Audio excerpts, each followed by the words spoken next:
Hello everyone, welcome to another video from Technical Potpourri, and today I'll be sharing some cool tips about console logs in JavaScript, like how to put style on the console log, how to display your logs in a table format, how to do grouping, and etc. So without any further delay, let's start.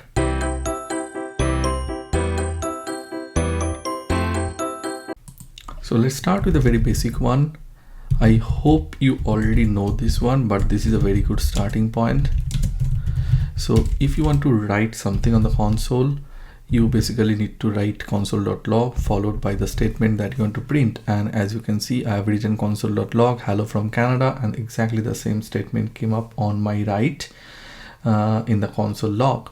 Now we can always make this console log look more beautiful by adding some style, the CSS style. And the way to do that is like, you need to put this %C followed by comma, and then here you can make this one as, you can put any style.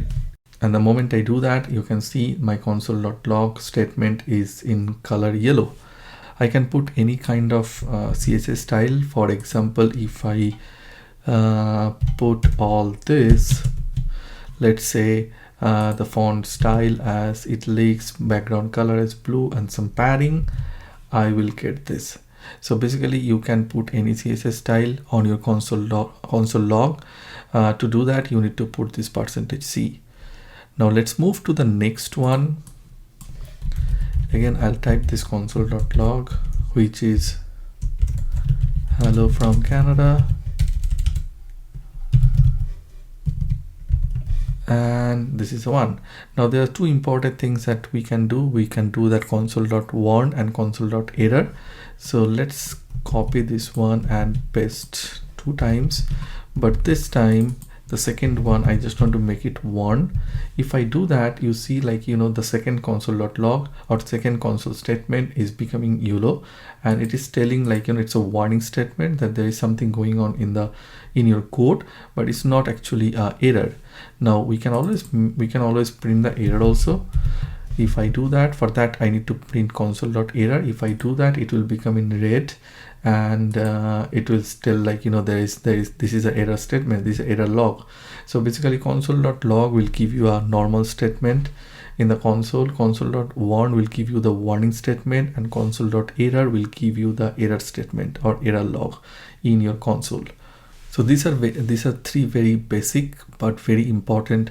So these are 3 basic but very important console statements that you can do in your console log, and I'm quite sure it's going to help you in your project.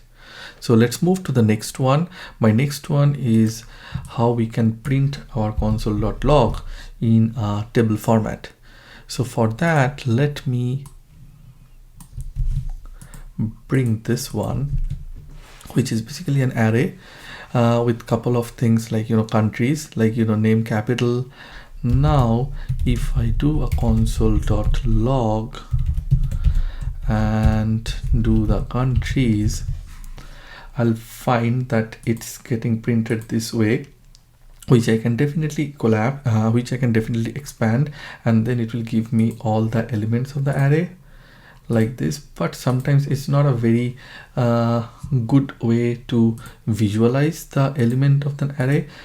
Specifically if the content of the individual element of the array is too big, then it will get truncated here, and also you don't have an option to do any kind of sorting or anything like that, right?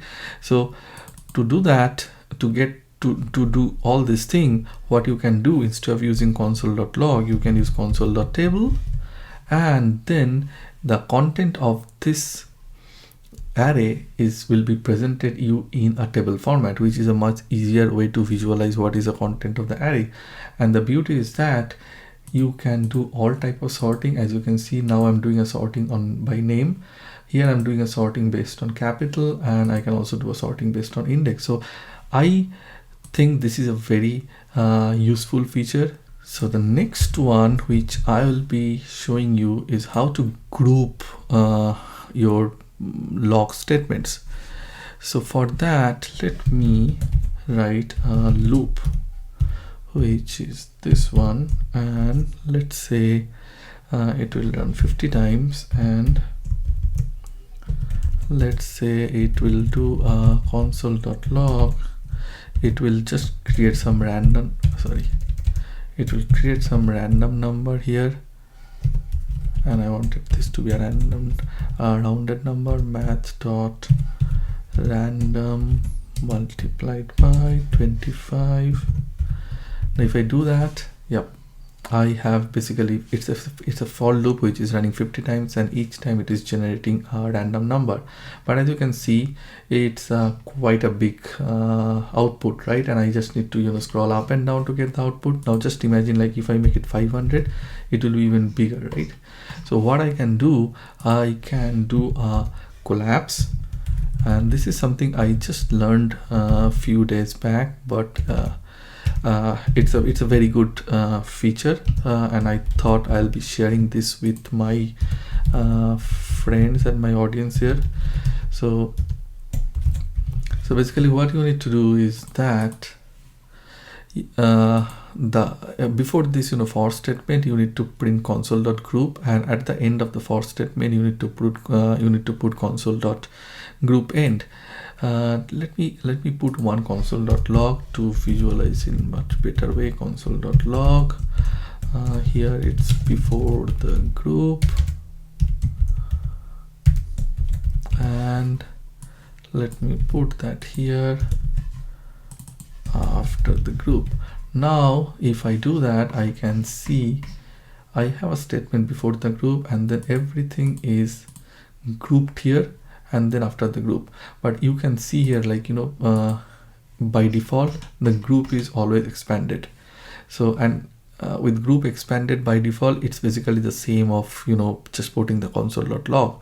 So that's why there is another function which we can use, is that group collapsed.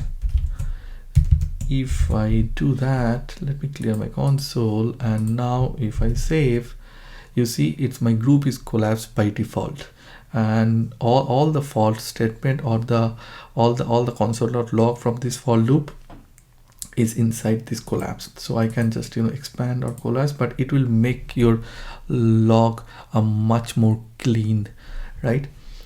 Now the thing is that if you have couple of group collapse statement, it's very difficult for you to understand like which collapse is basically for what. So you can give a name to the collapse. For example, I can put a name here, is like random numbers.